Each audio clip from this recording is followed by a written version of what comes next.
Triumph have completed final testing of their TE1 all-electric prototype and have released figures of what the bike can achieve, and there are some very impressive ones. However, there are already some high-performing Streetfighter style electric motorbikes out there, the Energica Eva Ribelle and the Daman Hyperfighter. In this video we'll take a look at the final prototype of the Triumph TE1 in more detail and see how its performance figures compare to what would be its main two rivals. Hello and welcome to Moto Chatter, let's dive into the details. Seen here in the hands of 2022 Daytona 200 winner on a Triumph of course, Brandon Paschke, the TE1 is clearly part of the Triumph family, deriving not only its looks but also its targeted performance figures from a latest Speed Triple 1200, and it hits the mark. The TE1 project is a collaboration between Triumph, Williams Advanced Engineering, responsible for the battery and control systems, Integral Power Systems, who took care of the motor and inverter, and WMG University of Warwick, who dealt with the systems integration and simulation testing. The TE1 is the most non-electric looking electric motorbike I have seen. I think that it's helped by its resemblance to the current Speed Triple, but also the packaging with the carbon fibre covers hiding the battery. The Williams Advanced Engineering badge the only thing giving away that there is a big battery under there. The big radiator up front for cooling is what you would expect on any internal combustion bike, and the motor and inverter sticking out of the back of the lower fairing could be mistaken for an engine at a glance. You can catch a glimpse of the orange wiring, but on the whole I like the fact that Triumph have just set out to make a motorbike that happens to be electrically powered, rather than trying to reinvent the whole thing just because it's electrically propelled. The TE1 has a belt drive too, which should be low maintenance just like the powertrain. I also like the industrial architectural look to the chassis, and that they have kept the silhouette of the tank outline. Obviously it's not a tank, but actually opens up to reveal the charging socket. Speaking of charging, this is one of the TE1's headline figures. It takes just 20 minutes to charge to 80%. Triumph haven't released figures on the 100% charge time, but 80% in 20 minutes is faster than anything else I've come across, and considering the performance available, it is even more impressive. Peak power is 130 kilowatts or 175 horsepower, and torque is 109 newton meters, around 80 pound-foot. The TE1 weighs in very light too, at just 220 kilos, that's 485 pounds, which is very light for an electric motorbike. It is 5 kilograms lighter than Ducati's carbon fibre V21L track-only race bike, set to race in Moto E from next year. 5 kilograms lighter than a race bike with lights and in road trim. That is seriously impressive, and is certainly part of the reason the TE1 can go from a standing start to 60 miles per hour in 3.6 seconds, or 0 to 100 miles per hour in just 6.2 seconds. The all-important range is 100 miles or 161 kilometers. Now I have to admit I was a little disappointed when I read this. I mean it's good, but I expected a bit more range to be honest, which brings us on to the competition.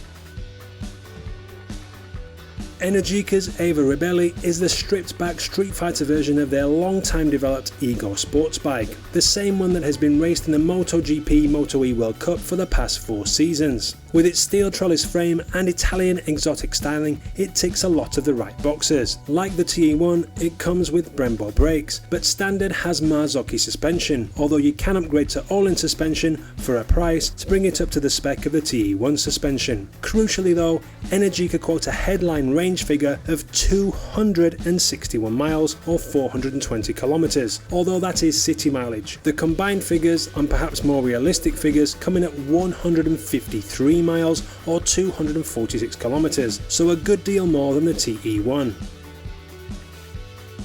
The Daman Hyperfighter, which is a stripped-down Streetfighter version of their sports bike, the Hypersport, boasts Daman's co-pilot technology, which scans your surroundings with the idea of giving you advanced warning of any potential hazards, and the Hyperfighter allows you to change the riding position at the flick of a switch on the move, going from a more upright to a sporty position when the mood takes you. It looks pretty futuristic too. When it comes to range, the Hyperfighter quotes a combined range of 146 miles or 235 kilometers, so more or less on par with the Energica. So when it comes to range, the competition have more potential range than the TE1, but let's see how they measure up in other areas.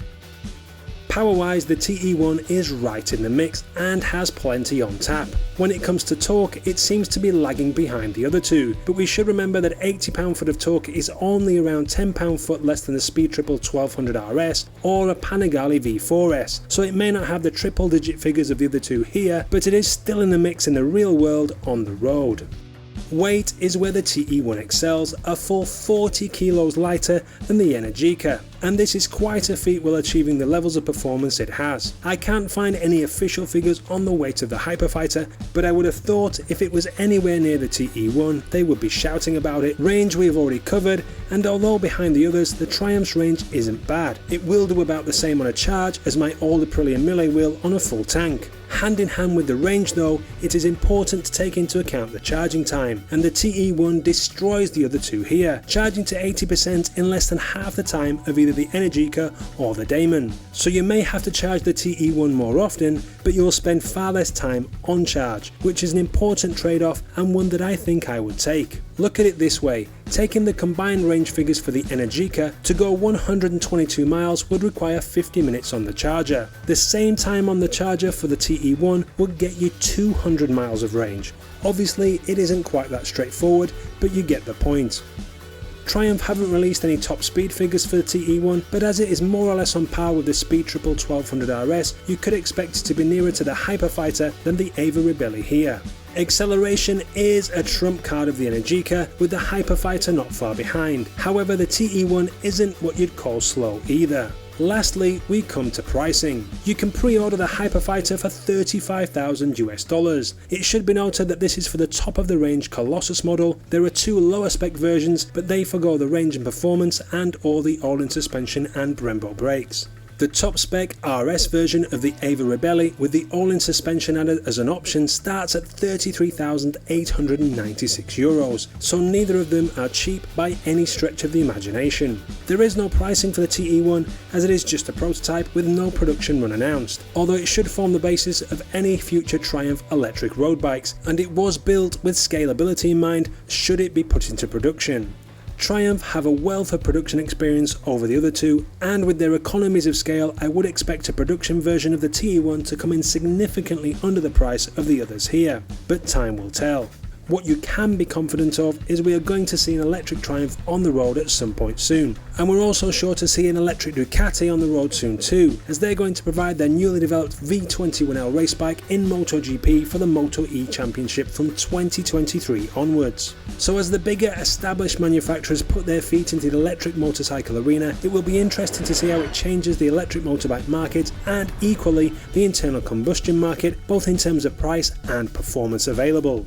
I'm still hoping for a clean synthetic fuel or further development in hydrogen, because as interesting as these electric motorbikes are, there just isn't the infrastructure to support a full-scale switch. Plus, they aren't always as green or low emission as the lack of an exhaust pipe may infer.